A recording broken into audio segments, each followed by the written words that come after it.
Olá, seja bem-vindo à Culturaria da Rê. No vídeo de hoje a gente vai falar sobre o Tribunal do Olimpo e como é que Zeus consegue colocar harmonia num mundo tão cheio de dualidades, paradoxos e contradições, ok? Fica comigo até o fim do vídeo que eu vou te contar.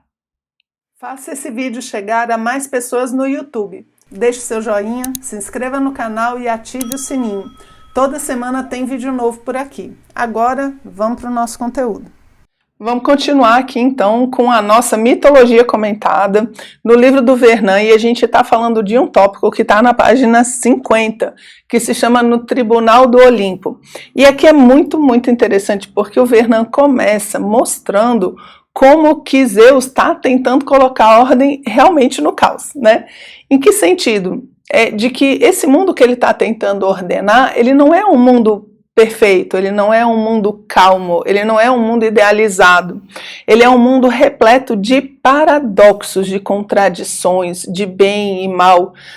Nenhuma linha ali dos deuses que vão surgindo é completamente boa ou completamente má, inclusive entre elas mesmo, elas se unem, né? Você tem filhos de gerações de deuses desse lado luminoso e deuses desse lado obscuro.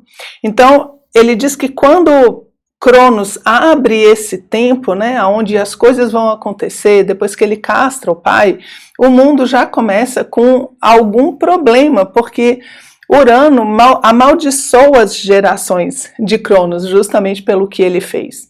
Então, no momento em que Cronos começa essa nova geração, lembra, ele abre esse espaço para que surjam todos esses filhos, já começa com uma dualidade entre bem e mal, entre luz e sombras, entre as coisas que constroem e as que destroem, o amor, a raiva, enfim, todas essas contradições estão presentes ali.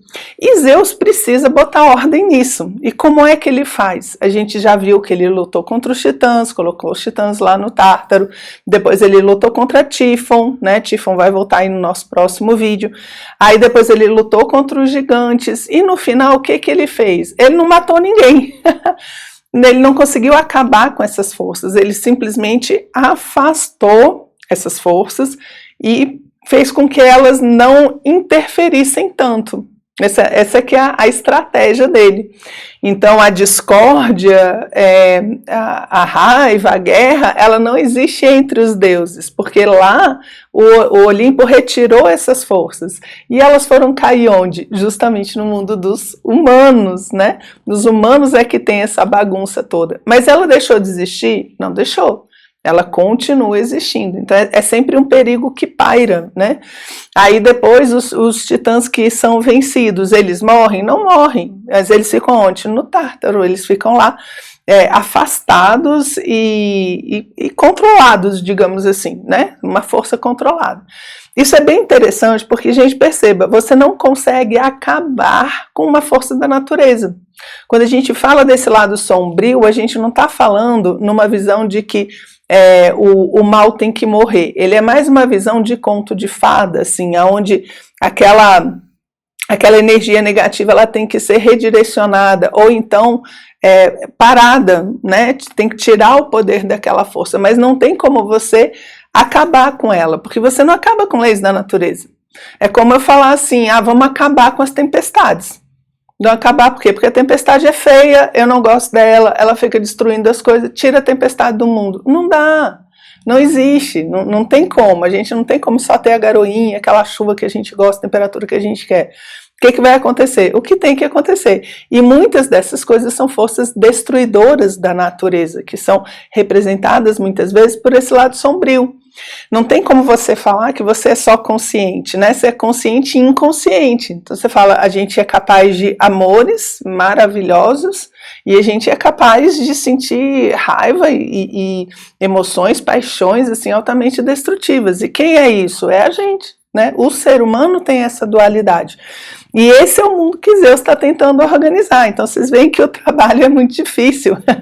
Afinal, ele não pode eliminar essas forças que podem trazer destruição, que podem trazer desarmonia, enfim, para o Olimpo. Então o que ele faz? Ele tirou, né? Ele não consegue eliminar, matar, mas ele consegue tirar as forças, ele consegue afastar essas coisas de onde? Do Olimpo, mas não do resto das coisas, né? Ele afasta do Olimpo. E ele faz uma descrição, o Vernon aqui, que até separei para ler para vocês, que eu achei ela bem, bem bonita. Olha a descrição que ele faz aqui. Falando justamente dessa luta eterna, né? Entre luz e sombras. Então ele põe aqui: caos gerou noite, e noite deu à luz a todas as forças do mal. Essas forças más são, antes de mais nada, a morte, as parcas, as queres, o assassinato, a matança, a carnificina. São também todos os males: a desgraça, a fome, a fadiga, a luta, a velhice. Ave Maria, né? Descendência. Entre as maldições que pesam sobre o universo, tem que se levar em conta a pate, o engodo e filotes, a ternura amorosa. Foi noite que as gerou, assim como o assassinato e a matança. Né? Então você vê que um dos filhos do caos gera toda essa linha, né? E você vê que é a mesma família, porque todo mundo vem desse caos inicial, todo mundo vem do mesmo ponto de origem, né? Entre o terreno das forças da união, da concórdia e da doçura, cuja padroeira é Afrodite, lembra que é uma das deusas, né? Primeira que nasce. E a descendência de uma força noturna que engendra todas as desgraças possíveis, a cruzamentos, encontros, duplicações. Entre os filhos da noite, há palavras sedutoras e união amorosa, assim como no séquito de Afrodite, os sorrisos encantadores das moças ladeiam as mentiras na união amorosa. E aí o homem ludibriado, enganado, pode conhecer a infelicidade, que é quando ele cai no lado sombrio desse amor, né, de Afrodite. E aí ele põe aqui, ó: portanto, nem tudo é branco de um lado e preto do outro. Esse universo resulta eternamente de uma mistura de opostos. E era essa a ideia: a mistura dos opostos gera esse universo, né, totalmente caótico, e aí pega a nossa vida é esse caos constante, né? A causa que eu estou usando como algo que a gente não entende a lógica, né? Estou usando o termo nesse sentido. Porque justamente tem essas forças constantes, que a gente não conta com a presença delas, né? E aí quando acontece uma desgraça, a gente fica totalmente atordoado. Por quê? Porque é um lado obscuro que a gente não leva em consideração. E quando vem, faz o quê? Destrói, né? Desestrutura toda a nossa vida. E aí ele coloca, interessante, como é que o Apolo, o Zeus vai conseguir, o Zeus, né, gente, eu tô numa intimidade aqui com as divindades, com esse livro, tô me sentindo assim, né, a própria olimpiana. Então, quando Zeus vai fazer com que o Olimpo seja um lugar repleto de ordem, ele gera um tribunal, né, e é interessante, essa é uma parte da história que eu não conhecia. Eu sabia dessa coisa de que os deuses, quando eles fazem juramentos pelo estígio, né, que você fala, eu juro pelo amor, eu juro pela minha avó, eu juro pelo não sei o quê, os deuses juravam pelo rio, pelas águas do rio Estige, que é o rio ali do Hades, e que esse juramento nenhum deus quebraria, porque seria terrível o que ia acontecer com ele. Então todos tinham medo de fazer esse juramento, ou seja, quando eles faziam é porque o negócio era sério mesmo. E aqui o Vernon explica por que era tão sério e o que acontecia. De certa forma, é a maneira que Zeus encontrou para não deixar a discórdia entrar no Olimpo. É justamente fazendo esse tribunal. E olha só a descrição que ele faz, ó.